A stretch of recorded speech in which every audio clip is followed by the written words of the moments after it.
Veysel, sana birkaç soru daha sormak istiyorum. Evet, İlgimi buyurun. çekti. Zaza dili okuyordun değil mi? Evet, Zaza dili. Bize biraz bahseder misin bundan? Benim çok ilgimi çekti. Ya Zazalar mesela Türkiye'de hep Kürtlerle Türkler biliniyor. Yani Zazalar Kürtlerden farklı aslında bir dil yani. Bölümde zaten Zaza dili olduğundan hani Türkiye'de hep lehçe diye görüldü. 1978'den önce Türkçenin lehçesi olarak görüldü.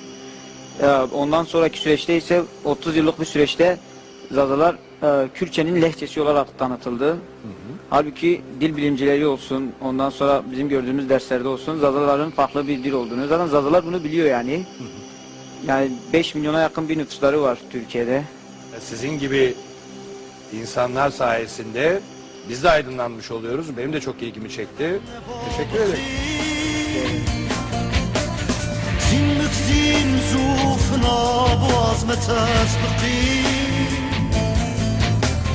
ترسيب از خسر رسوا بيراتوبي